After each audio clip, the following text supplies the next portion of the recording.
اس کے یہ طریقے. تو اس لیے یہ جو ماحول چل رہا ہے بچت گٹ کا، خدا کی قسم یہ بچت گٹ نہیں، یہ آخرت کو تباہ کرنے والا گٹ ہے.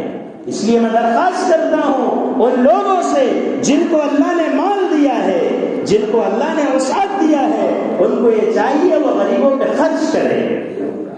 غریبوں پر خرچ کرنے کی بہت زیادہ ضرورت ہے. اس لیے ہماری درخواست یہ ہے کہ جن لوگوں کو اللہ کی طرف سے وسعت ہے، مال ملا ہوا ہے، ان کو یہ چاہیے کہ وہ خرچ کرے غریبوں پر، تاکہ ہماری جو امت کی ماں و بہنیں ہیں وہ اس عمل کی طرف مبتلا نہ ہو. ایک بات یہ بھی دھیان سے سن لینا، یہ مرکز ہے.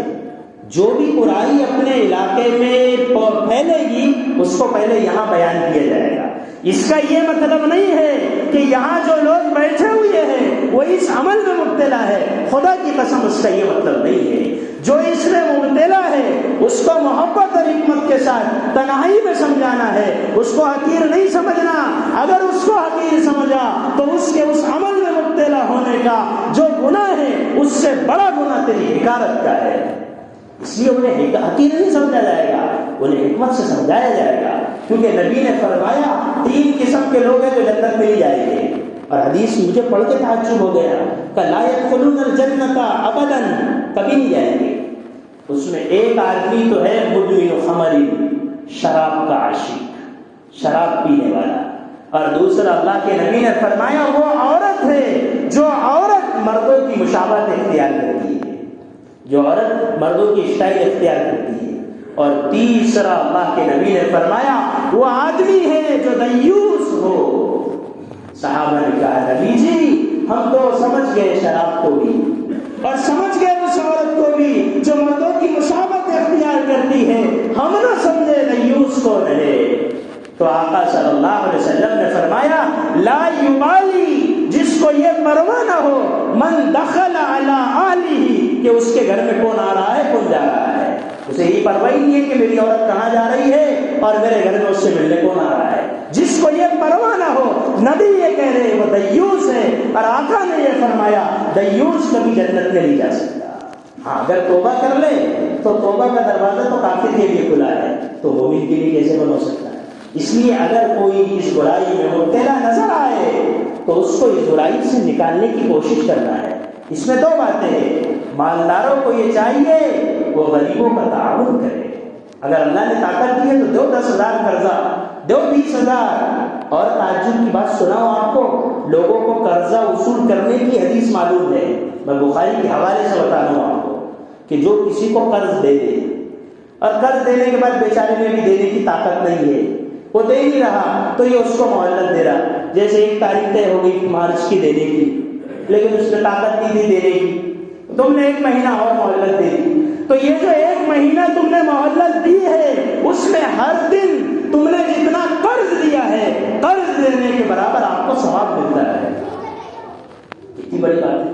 جس کو آپ نے قرض دیا ہے اور وہ قرض نہیں دے سک رہا ہے تو آپ کو ہر دن اس قرض کو بدلے جتنا قرض آپ دے چکے ہیں اس کے بدلے آپ کو ثواب ملتا رہے گا. بخاری میں ایک روایت ہے ایک آدمی کو اللہ نے صرف اس لیے معاف کر دیا. کیوں معاف کر دیا؟ اللہ نے اس سے اللہ تعالیٰ نے کہا تیرے کو میں نے مال دیا تھا، اب مالدار کے پاس لوگ آتے رہتے تو تنگست کو مہلت دیتا رہتا تھا. ٹھیک ہے بھائی بعد میں دے دینا، بعد میں دے دینا. تو نے میرے بندوں کو مہلت دی، جب میں تجھ کو مہلت دے کر تیرے لیے جنت کا فیصلہ کرتا ہوں. تو مالداروں کو یہ چاہیے وہ غریب کی غربت کا خیال رکھے، لیکن غریب کو یہ چاہیے وہ اپنے سامنے محمد صلی اللہ علیہ وسلم کی زندگی رکھے. وہ یہ سوچ لے کہ میں کس نبی کا امتی ہوں. میں اتنا مجبور تو نہیں ہوں کہ کسی کافر کے سامنے اپنی بہن اور بیٹی کو کھڑے کر دوں صرف اپنے کاروبار کو بڑھانے کے لیے کہ میرا نبی تو وہ نبی ہے جو 3 دن تک بھوکا رہ کے زندگی گزارا. غریب تو یہ سوچے، مجبور تو یہ سوچے کہ میں کون ہوں. میں اس نبی کا امتی ہوں جن کے گھر میں 3 مہینے چولہا نہیں چلتا تھا.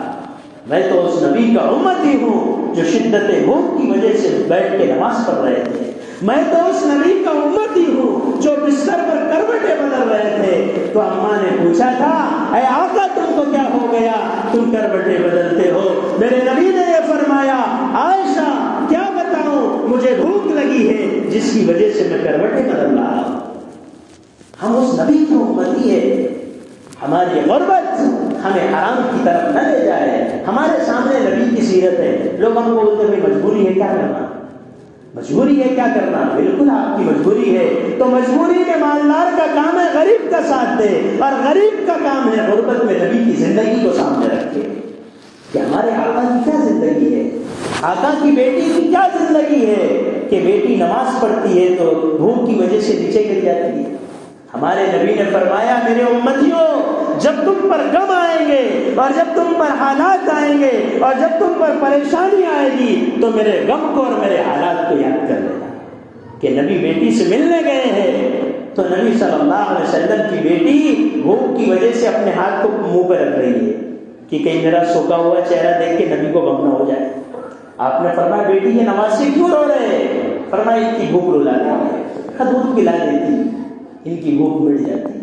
حضرت فاطمہ کہنے لگی اے میرے آقا, فاقوں کی کثرت اتنی ہے کہ آپ کی بیٹی نوازوں کو دودھ پلانے کے لائق نہیں ہے. یہ فاقوں کی کثرت ہے کہ دودھ پلانے کے لائق نہیں. آقا صلی اللہ علیہ وسلم نے انگلی منہ میں ڈالی, ان کو سلا دیا, ان کو بہلا دیا. اس حال میں بیٹی کو دیکھا ہے. اگر چاہتے تو جنت کے دسترخوان اتار سکتے تھے, لیکن امت کو یہ سمجھانا تھا کہ تمہاری مجبوری, تمہاری غربت تمہیں حرام عمل میں مبتلا نہ کر سکے. یہ کوئی مجبوری ہے جس کی وجہ سے ہم حرام کی طرف چلے جائیں. نبی خود کہتے ہیں, ترمذی کی روایت ہے, اشکال میں حدیث ہے, عرض علی ربی, میرے رب نے میرے اوپر یہ پیش کیا تھا لیجعل لی بطحاء مکہ ذہبا, کہ میرے لیے سونے کا پہاڑ بنا دے مکے کے پہاڑ کو. فقلت, میں نے کہا لا یا ربی, اے میرے رب ایسا نہ کیجئے, میرے لیے سونے کا پہاڑ نہ بناؤ. اجوع یوما اشبع یوما, میں ایک دن بھوکا رہوں گا تو آپ کا صبر کروں گا, ایک دن کھاؤں گا تو آپ کا شکر ادا کروں گا. علماء لکھتے ہیں اس حدیث کے ذیل میں کہ اللہ کے نبی کا جو فقر تھا نا, جو غربت تھی, وہ اضطراری نہیں ہے, اختیاری ہے. اختیاری ہے, مجبوری کی نہیں ہے, بائی چانس نہیں ہے, بائی چوائس ہے. اس پہ آپ نے پسند کیا ہے. کیوں کیا؟ علماء نے لکھا ہے تاکہ امت کے سامنے یہ نمونہ رہے, جس نبی کے تم امتی ہو اس نبی نے امت کی وجہ سے فقر و فاقوں کو برداشت کیا, تاکہ میری امت پہ جب مجبوری آئے تو امت غلط راستے کو اختیار نہ کرے. اس لیے بزرگوں دوستوں, ہمیں چند کام کرنا ہے.